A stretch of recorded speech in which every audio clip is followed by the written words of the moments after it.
Hey everybody, it's GauntletX and welcome back to some more Magic Arena. Today I'll be playing the Midweek Magic Event for this week, which is a Phantom bot draft of Baldur's Gate. These Phantom bot drafts are a really great way to get a feel for the format before you actually have to pay anything for it. We're not going to be keeping any of the cards that we draft today, but we are getting to get a lot of experience with the format, which is nice. As always, with these Midweek Magic Events, we're going to get some rewards for our first 3 wins. There'll be random cosmetic rewards, and we can play as much as we want. So I highly recommend, for those interested in trying out the Baldur's Gate format that might be a little apprehensive, now is a free time to do it.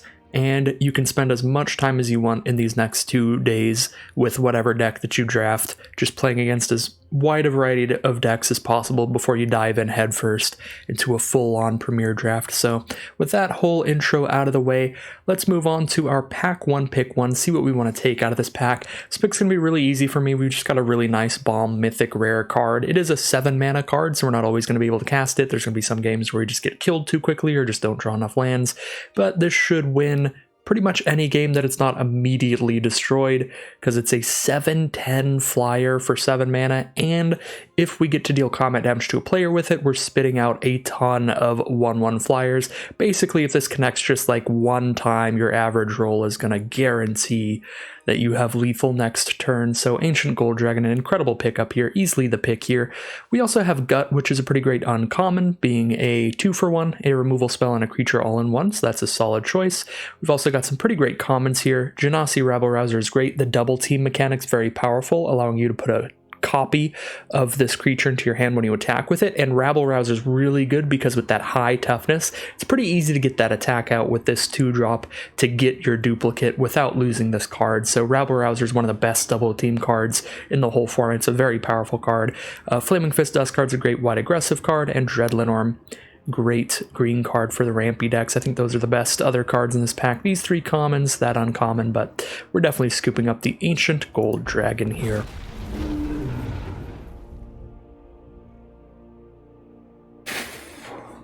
Wow, we have some pretty incredible stuff in pack 2. All of this stuff is quite good. Just going from the commons upward, we have Owlbear, probably the best green common. 5 mana for a 4/4 trample is big enough to try to close out some games, and it draws you a card when you play it, immediately replacing itself in terms of card advantage, making sure you still have things to do after this dies, so incredible card there. Hobgoblin Captain is a great aggressive rate. Dragon's Fire is an incredible deal for a cheap instant speed removal spell, 2 mana for 3 damage minimum, and if we're lucky and we have something like our Ancient Gold Dragon in our hand, this is going to be 2 mana at instant speed to do 7 damage to something, because we can just reveal the Ancient Gold Dragon, so that's pretty cool. There's also Blessed Hippogriff, which is the best white common in the format right now.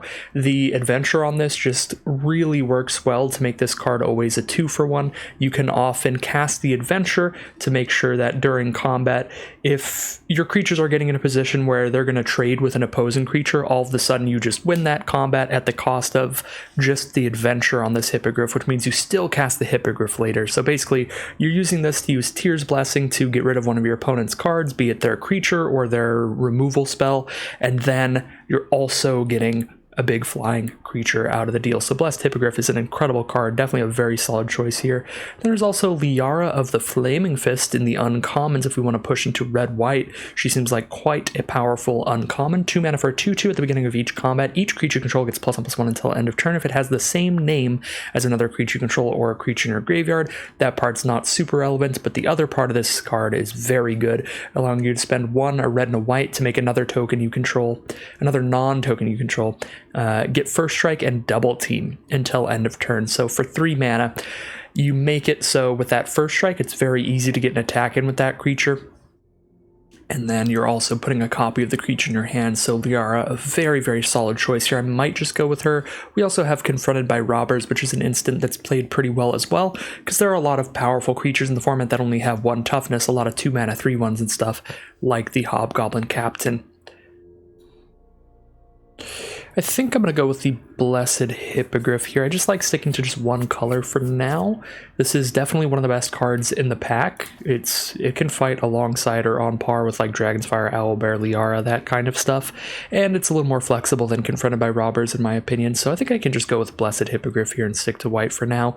But pretty much any other card I listed here is not a bad pick at all. You could just go for green-white with Owlbear, pick up one of these red cards like Dragon's Fire or Liara, or pick up Confronted by Robbers. Very, very high quality of cards in this pack, but I'm going to go with Blessed Hippogriff. Another really great pack here, pick 3, we have a Soldiers of the Watch to just stick to white. Pretty much anything that says double team on it is at least playable. This is one of the weaker ones, being only a 2-mana 2/1, but it is two 2-mana 2/1s off of this one card, even if it trades off immediately into a 1/1 from your opponent. It's not the worst deal in the world because you are drawing the card off of it. And the way double team works, it just has to declare an attack. It doesn't actually have to connect with your opponent's face, so even if it immediately just gets blocked and trades off, it's still getting you your value. So Soldiers of the Watch is still pretty solid. And then there's Dragon's Fire here, the great red removal spell I was talking about. We also have some really cool options in black, the coolest one being Minthara of the Absolute. I drafted her in a deck on my Twitch channel yesterday, and it was a lot of fun. She basically is going to give your whole field +1/+0 for each time one of your permanents dies. So basically, you play as a 4-mana 2/4, and then you attack in and have one of your creatures trade off with an opposing creature. All of a sudden, now your whole field gets +1/+0. Then, if you lose a creature in your next turn after that, everything's going to get +2/+0. The really cool part about her is that she doesn't need specifically creatures to die. It can be any permanents leaving the battlefield for any reason. So if you have treasure tokens, if you sacrifice one treasure token, you're going to give your whole field +1/+0 as long as you control Minthara. If you flicker one of your creatures, like exile them and return it to the battlefield, you'll buff her as well. So Minthara is a really fun, really cool card. There's also the best black common in the set, the Guildsworn Prowler, just a 2-mana 2/1 death touch that basically just gets to keep attacking in super freely, because not only is a 2/1 death touch going to trade into anything they block with, but you're getting value if this trades off. You're still drawing a card out of it, so it's a really, really good deal. Just a 2-mana 2/1 your opponent almost never wants to block, and whenever they do, you still get a card out of it. And you can still also have that flexibility of just choosing not to attack with it if you just need to be able to block their 4/4 Owlbear or something and kill it. So Guildsworn Prowler is a phenomenal card. If we're going to take a black card outside of Minthara, that would be the one. So the main picks here being Dragon's Fire, Soldiers of the Watch, Minthara, Guildsworn Prowler. Soldier of the Watch if we want to just stick to completely white right now, but if we want to jump into another color, I think these black cards are a little better than Dragon's Fire, as great as that is as a removal spell. Plus we've been sending a bit of a red signal to the bots on our left, passing, you know, Dragon's Fire and Hobgoblin Captain and a bunch of stuff earlier. I think Minthara is a super cool card, but I'm not exactly sure right now that she's going to work super well with either of our first two picks, because obviously the Gold Dragon's a really late gameplay, and Blessed Hippogriff is specifically going to protect our stuff from dying. That being said, we're only 2 picks in, so we can definitely build around her if we really want to, but I think I'm just going to go with Soldiers of the Watch and stay really open still. We're definitely white, and we'll just see what comes up. Soldiers of the Watch, quality card, not quite as good as Guildsworn Prowler or Minthara, but still solid stuff. Lets us be open to any color later. And maybe we can even draft a mono white deck here, because this is a pretty good pack for white again. Steadfast Paladin and Rescuer Chwinga. The Steadfast Paladin, a 2-mana 2/2 lifelink, so this is just very good at racing your opponents. And then the Rescuer Chwinga is a nice flexible card here that's going to be able to protect your creatures or save them from enchantment-based removal if you draw this later in the game and one of your creatures is locked down with a pacifism or something like that. Just pick it up and play it again. Yeah, super good card there. There's also still a Guildsworn Prowler here, so jumping on black would have panned out okay. There's also Swashbuckler Extraordinaire, so those are probably the best 2 off-color cards. I think I'm going to roll with Steadfast Paladin. It's just really, really good at racing. The lifelink is just huge in an aggressive deck. Kind of like the idea of trying to be pretty aggressive, leverage the Tears Blessing to to win combat early on, and then just keep jamming out a bunch of creatures thanks to our white double team cards and stuff. Ancient Gold Dragon is just like our backup plan if the game goes longer than we want, because white can lend itself well to some very aggressive strategies in the format. So let's try to just get aggro here, shall we? And now we get another Soldiers of the Watch. Great Sewer Plague and Guildsworn Prowler here in this pack as well. Guildsworn probably a little better than Soldiers. Sewer Plague's pretty on par. It's solid removal versus a solid creature. So yeah, black is definitely open enough to hop into, but I think I'm still just remaining mono white aggro for now. And now we get a gate to the Citadel. These gates are all pretty great. They're super, super good to have because they're really going to prevent you from getting flooded out. If you have nothing else to do later in the game, you spend 4 mana, tap this, and get a non-land card into your hand 1 time. So really good deal there. Love the gates. Going to scoop that up. On color gate, great deal. Wow, alright, see more great aggressive white cards here. Flaming Fist Dusk Guard now, a 2 mana 3/1, and then the next creature you cast is going to get +1/+0. So just more mono white aggro stuff. Alright, white is nice and open for us, wide open. Another Flaming Fist Dusk Guard or Soldiers of the Watch. We've got 2 soldiers, 1 Dusk Guard here, but double team is a very strong mechanic. I'm going to take the Flaming Fist Dusk Guard here. I guess we could take the Twinga as well, just for variety's sake, but I think it's a little weaker than these two for just a hard aggro deck. Take a Dusk Guard. Alright, and now, finally, there are no playable white cards in the pack, so we have to take something off color. That being said, there's pretty much no playable cards in the pack, period. Wizened Githzerai is probably the best card. This card has just been really annoying, just very hard to block it well, because it's going to make anything you block it with have -2 power forever. So if you have 10 2/2s on your board, you just can't block this thing, because they'll all turn into 0/2s. Even if you block with everything, you have to have a 3 power creature on board to block it well, so it gets in there. It doesn't block nearly as well as it attacks, but it puts in a little bit of work.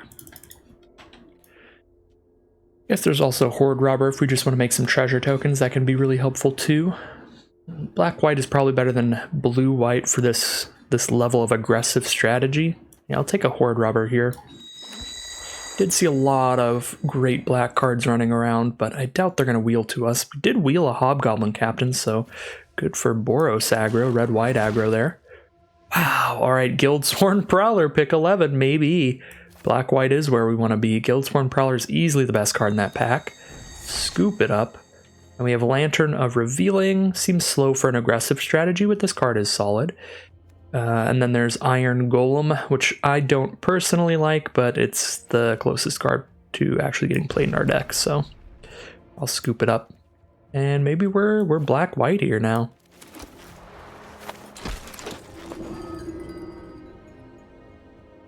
Alright, pack 2, pick 1, some great stuff again. I'm probably going to roll with the Portable Hole. This is going to get some cheap creatures off of the board, keep the path clear for us to just keep aggroing our opponent out of the game. Really, really like this card on curve, because if we play Soldiers of the Watch turn 2, whatever creature our opponent plays to try to block it well, say they play a 1/3 or something, on turn 3 we can spend 1 mana to Portable Hole and still have the 2 mana up to cast the duplicate of the Soldiers of the Watch that we got from Double Team. So Portable Hole I think just fits into this kind of aggressive strategy really, really well. Steadfast Unicorn is probably the second best card for us. This card is quite a nice 1-drop. Just being able to have 1-drops in your aggressive deck is nice, because then you get to curve out and play 1 mana creature, 2 mana creature, 3 mana creature. So if your opponent is a slower kind of deck, they can fall behind really quickly. Plus, this card has a very relevant ability for later in the game if you're flooding out. All of a sudden, if you've got nothing else to do, all of a sudden you're getting like a little Anthem effect every turn, giving your whole board +1/+1 vigilance 1 time. Or if you've really flooded out and you have 8 mana, doing this twice is a huge swing. So I love the Unicorn too, but I'm going to take the Portable Hole over. It's just something we're going to get less often. There are other great cards in this pack, Dragon's Fire and Red Dragon being real good red stuff, Boneclaw Cleric being fun for Reanimator stuff, but those don't really fit in our deck nearly as well as Portable Hole. That is kind of just perfection, just chef's kiss right there. So now that we've taken a couple black cards here, Guildsworn Prowler and Horde Robber, we do want to keep these black cards in mind, and we have a very low amount of removal right now. We only have a Portable Hole, so taking a Sewer Plague here I think would be pretty solid. This can kill pretty much anything you need it to kill. It might just take a little while to do it. It's going to give something -2/-2 forever, and an additional -1/-1 every single upkeep. So if you do this in your main phase, by the time your opponent goes to their upkeep, their creature has -3/-3. By the time they pass back to you, it's -4/-4. So that kills most cards very quickly, and even the really big ones like a 6/6, it's going to mitigate them, make it so they don't do as much damage to you, and eventually kill them. So Sewer Blade is very nice removal, and I think I'm going to take it here because we're pretty low on removal. Steadfast Paladin is another great card, but we have a lot of 2-mana creatures. We're not really hurting on that front here, although for the aggressive deck, we're probably not looking at Dawnbringer Cleric and a little uninterested in Horde Robber. But that still leaves us with 6 great 2-mana aggressive creatures. Definitely full on that front, looking more for removal. Alright, another great aggressive creature it is, I guess. We could take a Pilgrim's Eye, because we do have a 7-mana card in our deck, and Pilgrim's Eye is nice for just making sure you're going to hit your higher mana costs, because it's just going to help you keep getting every land you need on curve. You just get 1 bonus land while you're playing your creature for turn. So Pilgrim's Eye, I guess, is an option, because we do have that Gold Dragon, but most of our deck is nice and cheap, super aggressive, so I think Boarskir Tollkeeper is a super fine pick here. The 2-mana 3/1, when it enters the battlefield, target opponent reveals all creatures and lands in their hand, and you choose one of them, and you force that to come into play tapped when they play it. So solid card there.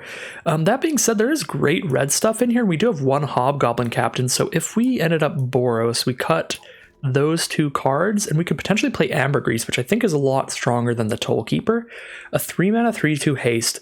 Whenever she attacks, you discard your hand and draw 2 cards, which is a really good deal in an aggressive deck because you can run yourself out of cards quite quickly. Plus, you have specialized versions of this card that just get bigger, hit your opponent harder. I might take Ambergris because she's a very strong card in comparison to Tollkeeper. It's a little bit speculative. We're not guaranteed to be red-white, but again, we have a lot of nice aggressive 2-mana creatures with or without that Tollkeeper. And this way we have a really powerful option if we end up getting pushed into red. So here we have a Kobold Warcaller, which is solid for making sure all your cards you play later just have haste and immediately slap your opponent, so it can make you curve out even more ruthlessly with your big cards like Ancient Gold Dragon. That being said, red is a card we're not 100% to play. We are 100% to play white, and the best white card in the pack, Moradin's Disciples, is solid, pretty comparable in power level to the Warcaller, because this is like a bit slow for what it does, but a lot of value. Kobold Warcaller is like really fast at what it does, but not a lot of value. If you like top deck this late game, it's very bad, stuff like that. But I like Moradin's Disciples here. Any card with double team, again, is pretty good, even if it's like small stat line for the cost like Moradin's Disciples is. But this can help you get that extra damage in there, tapping things down. So I'll scoop up a Moradin's Disciples here. Definitely the best white card in the pack. Scouting Hawk's not good because it's horrible on the draw. Or I'm sorry, it's horrible on the play because you'll just be ahead of your opponent in lands. And then Unicorn, kind of inflexible. We don't have a lot of life gain to buff that up. Ambush on the Road's not that exciting of a non-creature card, so pretty easy Moradin's Disciples there. Alright, I suppose we're probably sticking to black-white. Sorry, Ambergris, but we've got another incredible dragon in this pack, and I think that's what I'm going to go with. Black Dragon is just an absurd magic card, 7 mana for a 4/4 flyer, and give a creature -3/-3 until end of turn. So it is one of those creatures that I love where it's a creature and a removal spell all in one. Put your peanut butter with your jelly and destroy your opponent's hopes and dreams in the late game. So we have a couple main options here. There's that Guildsworn Prowler again, another phenomenal 2-drop, but again, I do feel I've got a lot of those going on. And then Devoted Paladin, which works well in a deck that has so many good 2-drops. This is your great card to slam down later in the game, buff your whole field, try to close out the game with a big swing. So I think I'm going to go Devoted Paladin because it's something my deck is lacking a little more. Being a nice kind of game ender card, but I guess we have Ancient Gold Dragon and Black Dragon filling that role, but they are a lot more mana. But yeah, I mean, 6 great 2-drops.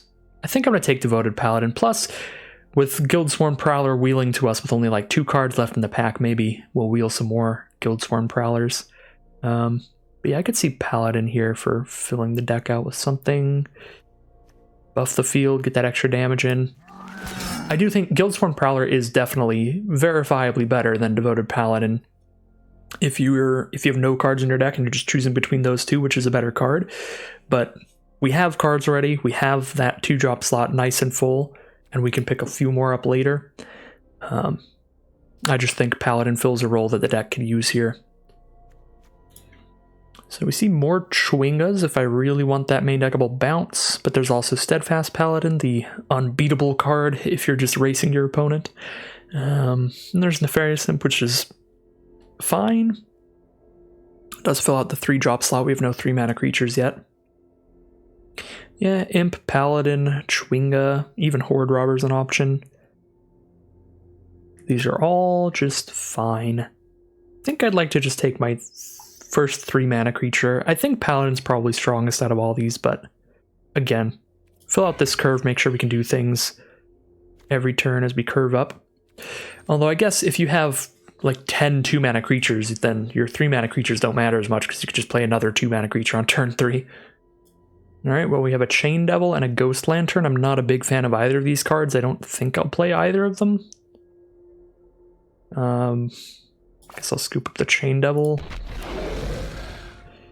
Now we have Eyes of the Beholder and Bonecaller Cleric. Definitely prefer Bonecaller Cleric. Eyes of the Beholder is just a lot of mana for that removal. Armor of Shadows for a combat trick, or you hear something on watch for a little anthem effect buffing your whole field, or 5 to an attacking creature. I'll take the you hear something on watch. And take a Cobalt Warcaller, I guess. Maybe we'll end up swapping back into red. Seems unlikely. Probably not playing this Hawk, but whatever. We'll scoop it up, get this little combat trick, and we'll see what we have in the final pack. Well, it's going to be a little bit of a sad day for Asterion. Asterion isn't the craziest card in the world, but it is good. Definitely good if you're in white-black. A 6-mana 4/4 Death Touch lifelink. At the end of your turn, choose one. Target opponent loses life equal to the amount of life they lost this turn, or you gain life equal to the amount of life you gained this turn. So it's a narrow card. It's only really good for a deck that has a solid amount of life gain, but it does double up whatever damage you've dealt to your opponent during that turn. So, and a 6-mana 4/4 Death Touch lifelink, pretty good stat line. So it's a fun card, and I would take it here if there wasn't like an excellent uncommon, but unfortunately there is an excellent uncommon. Rasad, Monk of Saloon.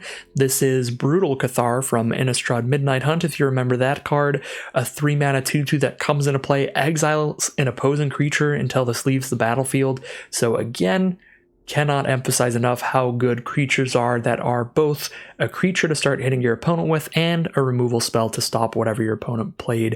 And this is another one of those cards, and it has Specialize. You can specialize this into the 4/4 that makes it so if your opponent ever gets their creature back, it only comes back as a 1/1, or for the black Specialize, we can specialize it into a 4/4, and when it dies, get a 4/1 skeleton with Menace. I'm going to take Rasad here. Very good card. Really nice pack here. We have Guildsworn Prowler, Boarskier, Tollkeeper, and Soldiers of the Watch if we want another aggressive 2-drop, and then we have Grave Choice for some removal. Now this is removal where our opponent chooses what they want to sacrifice, but they have to sacrifice a non-token creature. And if they choose something cheap, something that costs 2 or less, we get a duplicate of that into our hand. So it's really hard for this to go disastrously wrong for us. So I am actually quite a fan of the Grave Choice here, and we're still pretty low on removal. So I think I'm going to take the Grave Choice. All right, not too much going on in this pack, so now we can easily just take another nice aggressive 2-drop, the Guildsworn Prowler. I like that better than the other cards in black and white. Pretty easy scoop up for me. Ooh, we got past an excellent black card, Viconia Nightsinger's Disciple. It's got that Specialize for 2 mana, and you can spend 1 mana to exile a creature from a graveyard. When you specialize this card, you're going to conjure a duplicate of whatever you exiled from the graveyard into your hand. So, just a really, really good card here. Really nice value play, just discarding a land late game to get the best creature from any graveyard into your hand. And the specialized versions of this card are quite good as well. While the white version, if you exiled a creature with mana value 3 or less, you can just immediately put whatever you exiled into play. Wow, oh my god, this is insane in black-white. So the really cool synergy in black-white is that you can play Viconia on turn 2, then on turn 3, spend 2 mana to specialize Viconia, which requires you to discard a card, so just discard any creature that costs 3 or less, and then exile that creature before your specialized trigger resolves. Then Viconia will flip, you've got a 3/4 on the board, and Viconia will put whatever you discarded and then exiled right into play immediately, and you've got way more power than you should. Turn 3, you've got a 3/4 and a 3-drop. That's going to be a really rude curve. Yeah, Viconia is incredible. Really happy to take her here. Alright, now we have another 2-mana 3/1, the Borskir Tollkeeper, or we could take our first Rescuer Tringa. At this point, I feel like Arena's been very clearly sending me a message, so I'm just going to take one Rescuer Tringa so we don't have to see them get passed by anymore. Don't have to see them just being all sad and lonely. Tollkeeper might just be better, because just the 3/1 just beating down, but whatever, I'll scoop up a Tringa if they're going to give me 1,000 of them. We have 20 creatures and 6 non-creatures right now. I think I want more options out of the non-creature cards, so I'm going to take another Grave Choice here over the Guildsworn Prowler. We already have 20 creatures, so we get to cut 3 creatures. We've got some options there. I don't think I need to really scoop up a ton more creatures. Wow, another Grave Choice? I don't think I'm going to play 3 copies of Grave Choice, so I guess I'll play Sepulchre Ghoul for another option there. Not going to play double You Hear Something on Watch either. This pack's pretty bad. Beholder's just slow. We have better 7-mana stuff to do for sure. Beholder's only 6, but I'm not going to play a 6-drop and 2 7-drops in a deck this aggressive. Manticore is not a very good card. Armor of Shadows is not a very good card. Thieves' Tools is just very okay. It's good in a board stall for helping you get through for some damage, and I suppose the Treasure Token helps us get to a 7-drop. We're not going to play a Navigation Orb just to try to ramp into our 2 7-drops when most of our deck doesn't care about ramping. I'm going to scoop up a Thieves' Tools for the side and probably not want to put that in the deck. Valiant Farewell is a fine combat trick. Target creature gets +2/+0 until end of turn and you draw a card. If that creature leaves the battlefield this turn, then the next creature cast also gets +2/+0, so fine little trick because it draws you a card when you do it. Probably won't play it, but we'll see. Alright, now just scoop up the on-color cards. Really late Juvenile Mistdragon there.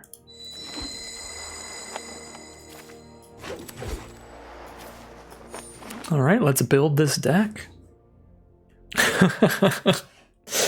Alright. Well, here's our deck. We have 49 cards right now, and looks like 9 of them or something. More than 9 are 2-drops. We've got quite the aggressive curve here. 24 creatures, we get to cut a lot of creatures. I am not a big fan of Iron Golem or Chain Devil. Probably cutting those.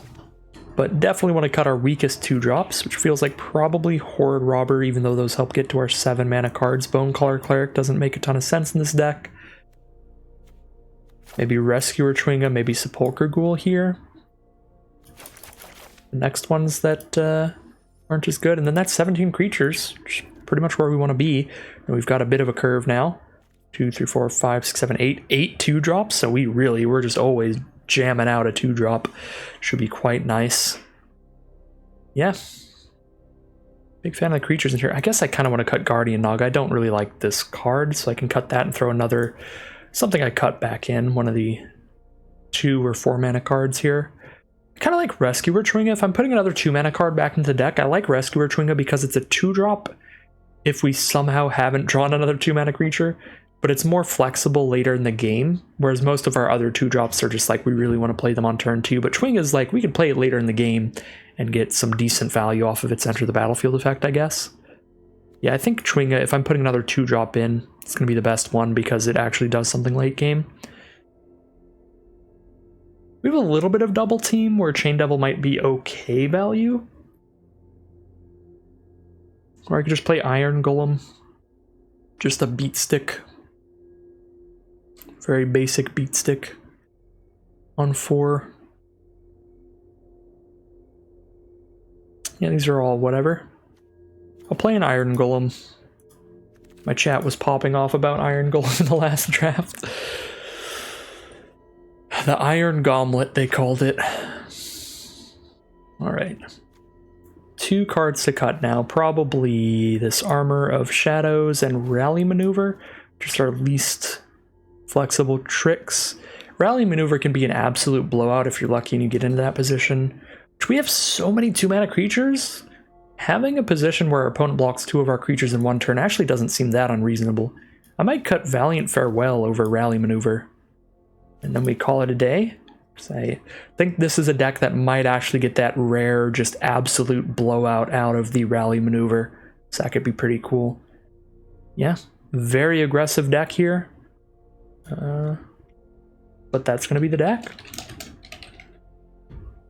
Here we are in round 1 of the Midweek Magic Phantom draft. I would probably mulligan. I would maybe mulligan this, playing as competitively as possible in a Premier Draft style event, but free draft. I'm going to ride this Guildsworn Prowler to victory. It's going to draw me a Plains when it dies. Just you wait. Or I'll just top deck a Plains immediately. Against a 1-1 here, I would like to play a 2-2 first. Don't really want to trade my 3-1s into that. So we'll wait till we can hold up Rally Maneuver to attack with those.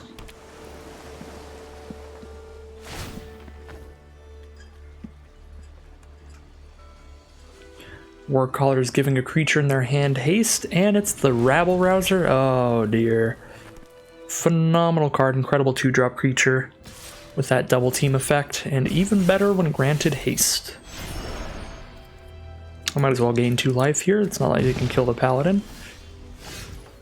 Ooh, I forgot I left Scouting Hawk in this deck. That's definitely a cut. Drop our Dusk Guard, that'll trade into the Rabble Rousers at least. I don't know, maybe the Scouting Hawk will help us get to our 7-mana dragons. But the card is just very narrow, needing your opponent to have more lands than you, so when you're in a position like this, where we were on the play, it can be a problem. Another Rabble Rouser from our opponents, from the double team, and no attacks. Soldiers of the Watch is the draw. I think I would like to set up for a potential just big Rally Maneuver. So just play whatever we want to attack with the most, which I guess is the Soldiers of the Watch. And then next turn we might Rally Maneuver for a big blowout. If they go for multiple blocks, that could be good for us. And we'll pass the turn back to them.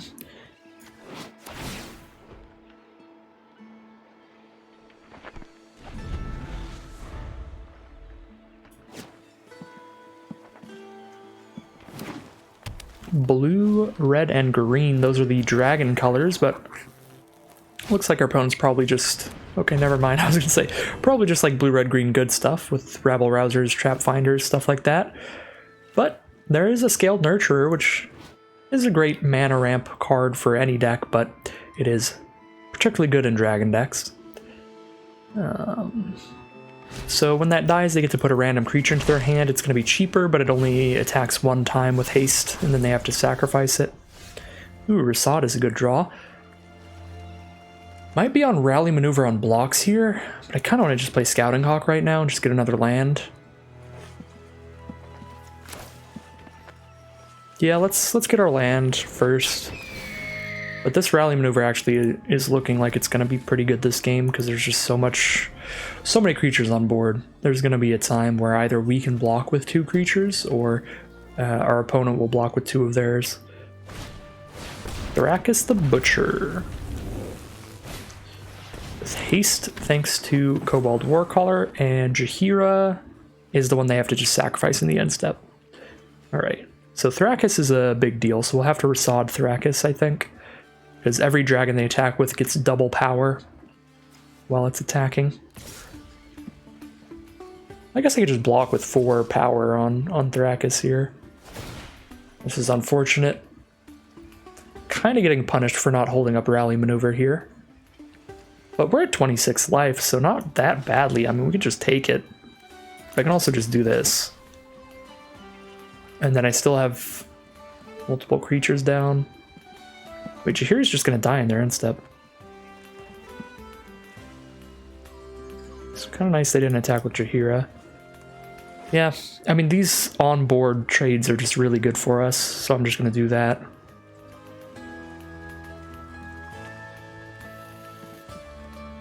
Despite having a rally maneuver. We definitely don't have to Rasad, because after this turn, they're going to be left with a single Rabble Rouser, a 0-2 Scaled Nurturer, and a Kobold Warcaller. So their board state is really, really little after this. And we have a backup Rasad for whatever their next big dragon threat is going to be. Feels like we're in a pretty good position.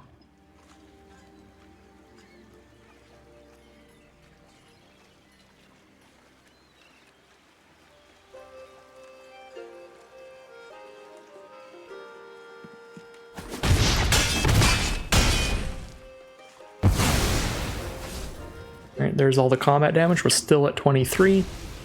Jaheira gets sacrificed. There's land for turn, so now I can actually play a creature and hold up rally maneuver. This time, I'm okay with that here.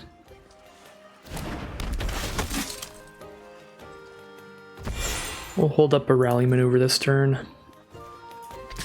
Get in with the Paladin. Not getting in with the Soldiers because it'll trade for the Warcaller, which I'm not a huge fan of.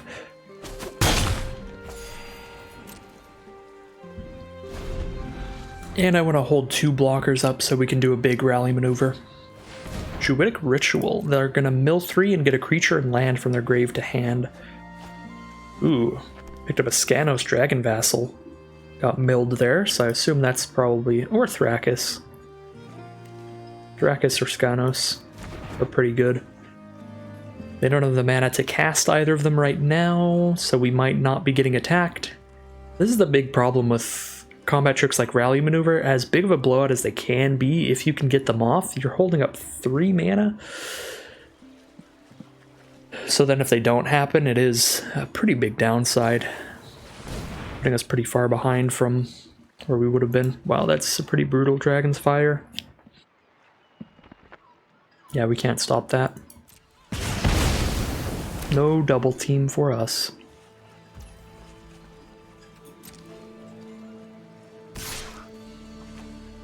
Traded Duskguard for a Rabble Rouser. Would I rather trade a Rally Maneuver?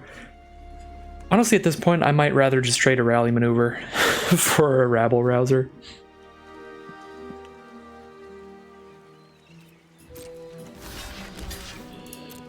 Because I'm not going to be able to hold this up much longer.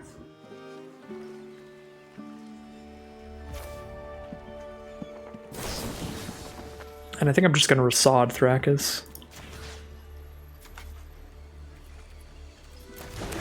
Wait, what is this doing here? First Strike is the first one, so we'll put First Strike on that, and we'll put Lifelink on that.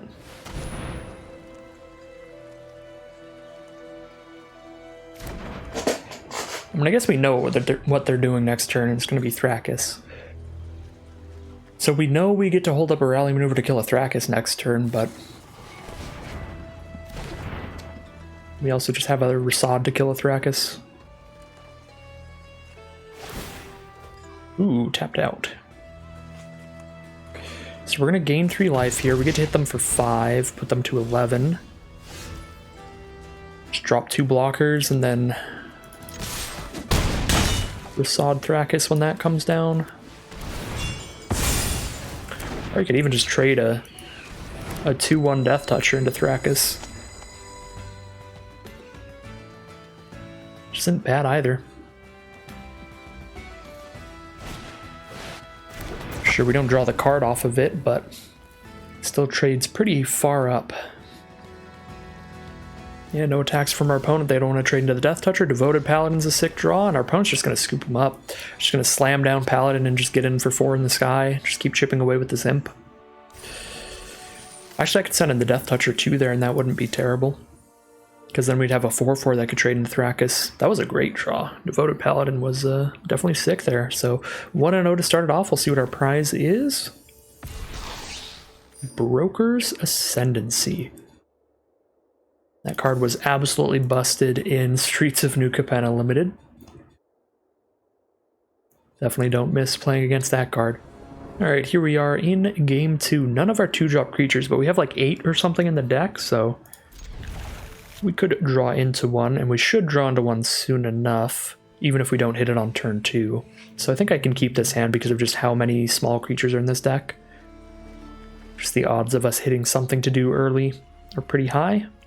And we have both of our colors and nice cheap removal, so even if we don't hit creatures, we can just like blow up our opponent's attacking creatures to keep us alive until we can.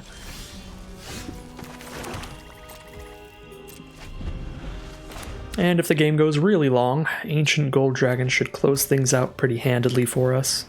Ooh, Battlecry Goblin. I would really like to kill that card. Devoted Paladin is the draw. Would I rather hear something on watch or portable hole it? I'll portable hole it. You hear something on watch and Sewer Plague can both kill much bigger cards than 2 mana cards.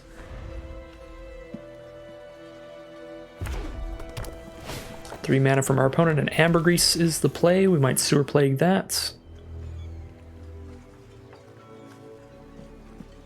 It is a May ability. They don't have to discard their hand when they attack with her, so they probably won't.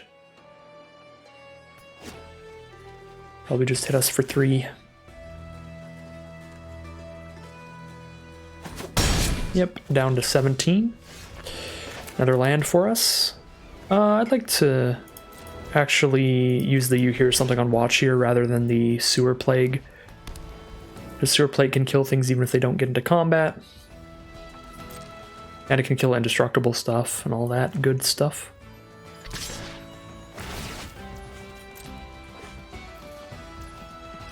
Alright.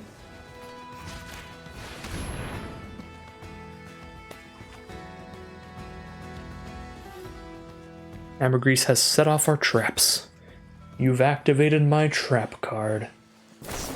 And we've activated theirs. That's just going to put her back in their hand. Okay, so we trade You Hear Something on Watch for Ambush on the Road. Still a 1-for-1 trade, and then we can just Sewer Plague Ambergris now. We stopped all the damage still. We can also just play a 4-4. And then they need to play removal to get in. Or another combat trick. So I put a 4-4 on this board. Hopefully it's a bit of a brick wall against their 3-2 Citadel Agent. Ambergris Citadel Agent, specifically.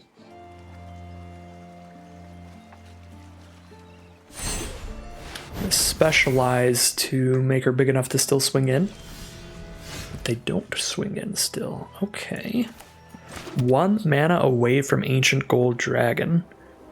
Attack with Devoted Paladin, then Sewer Plague Ambergris if they don't block, and if they do block, I'll use Blessed Hippogriff, the Adventure, to give Indestructible. Tears Blessing. See what our opponent wants to do about it here. Nothing. They'll take 4. Sewer Plague it is. Now Ambergris will die in their upkeep.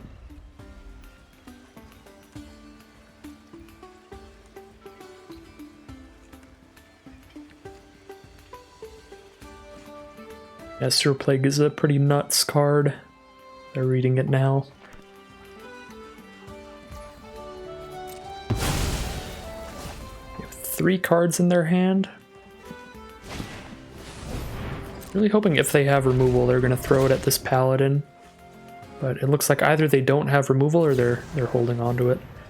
Ooh. Well, that is very good against our portable hole. Because it doesn't even cost them a card to get rid of our portable hole, it's just an adventure. That's where the adventures are really strong. Iron Golem, alright. Well, with a Tears Blessing alongside it, it's not bad. It's not awful in this board state. Trades 1-for-1 into a Battlecry Goblin, worst case scenario. Maybe the Iron Gauntlet's going to put in some work today.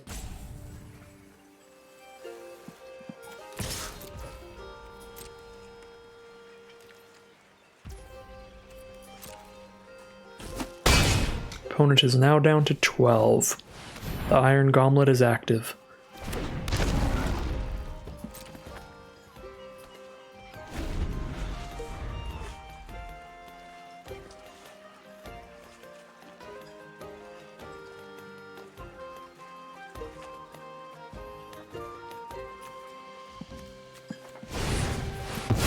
Guardian Naga off the Reckless Barbarian here.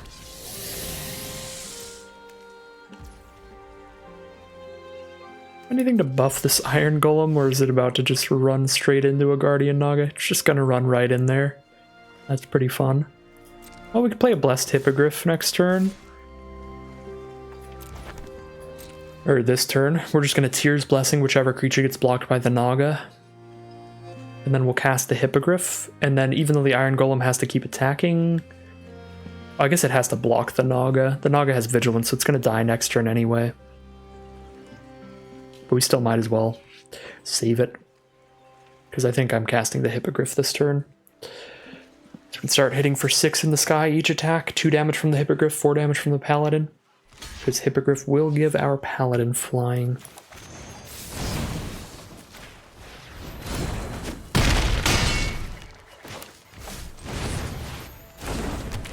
Alright, yeah, this looks pretty good. They're at 8 life. We can hit them for 6 in the sky next turn to put them to 2. We do have to chump block with Iron Golem if they attack with the Guardian Naga, which takes no combat damage this turn.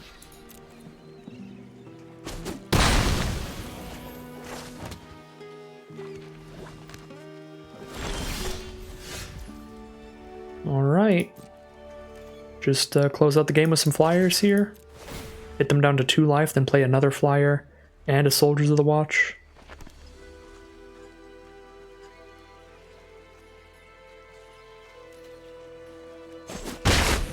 Yep, they're at 2. Here's another flyer, the Nefarious Imp.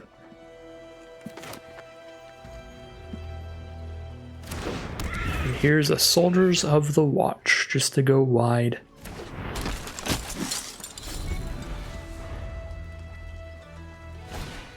Hobgoblin Captain is their play.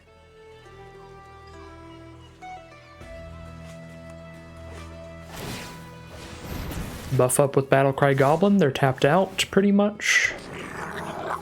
And I believe that means we've got it in the sky next turn. Got the Swamp for Ancient Gold Dragon if they somehow survive. And they're going to scoop them up. That is going to be 2-0.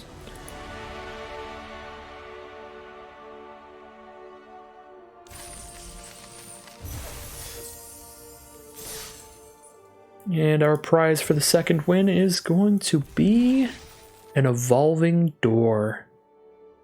It's a really weird version of Breeding Pool that just seems like way worse. Sacrifice a creature, count the colors of the sacrificed creature, then search your library for a creature card that's exactly that many colors plus 1. Exile it, then shuffle. You may cast the exiled card. So you still have to spend the full mana cost of whatever you're exiling. So it's also kind of like a worse version of... I don't know, it's really weird. It's a really weird card.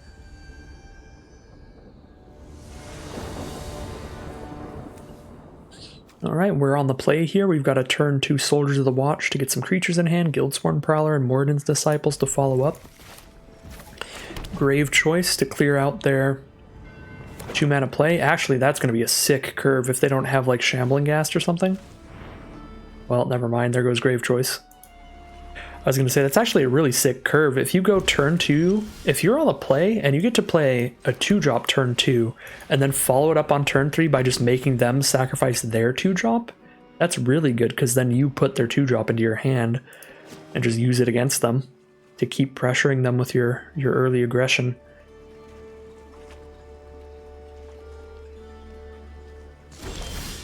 Alright, let's see if we can get an attack off with this Soldiers of the Watch. I would really like to. Yep. Get our double team into our hand. And we'll drop a Guildsworn Prowler. I'd rather play Viconia later where I can immediately flip her if possible. So I'll try to play all of my... Yeah, definitely try to play all of my more expendable creatures first. Against a blue-black deck. They can have all kinds of interaction, counter spells, and removal spells. There's a Soul Knife Spy hitting the board. I played 2-3 double teams, not very good against that. I really want to be able to block that well. I guess I dropped the Soldiers and Viconia. Viconia might just die here, but if they spend remove on Viconia, our Soldiers of the Watch is still here to block the Soul Knife Spies, so we can just make sure they don't start snowballing with card advantage. It's very important if your opponent plays something like Soul Knife Spy that you just make sure that thing never connects at almost any cost. Okay, so trade a removal spell into our 2-1, or trade a combat trick into our 2-1. Not a bad deal for us, because that was just our duplicate from Soldiers. Now we've got a Moradin's Disciples to play, or we can use Viconia to bring back a 2-1 without double team, or a 0-1 Death Touch. Okay, Viconia is not going to do anything right now. I think I'll attack with Viconia, though. She's our least expendable creature, so I don't really want to block with her.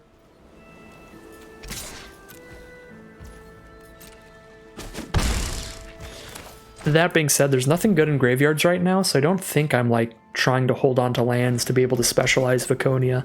I think I'm still just playing every land trying to hit Ancient Gold Dragon instead of discarding things to specialize Viconia.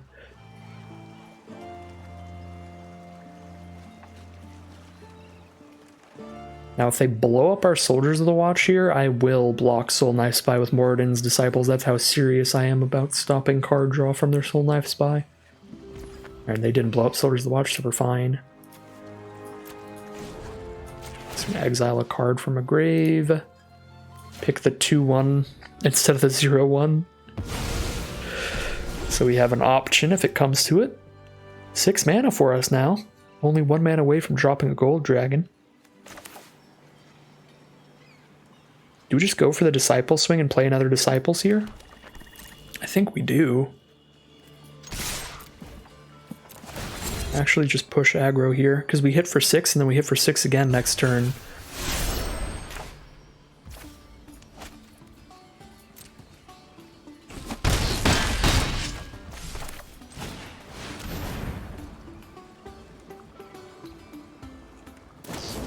Alright, another counter spell, so I guess they are going to get to draw 1 card off the Soul Knife. Oh wait, no, we can pay for that. Never mind, I'll pay for that, and I'll just chump block, I guess, because this is a 0-3 now. But it's better than just going right to the grave. At least we got a little something out of it, even if they did pretty much nullify it there. Servok is their play, so we just have lethal on board. Tap down Servok, hit for 6, and that'll be a 3-0, nice and quick. Never got to play the Gold Dragon, which was one thing that I said.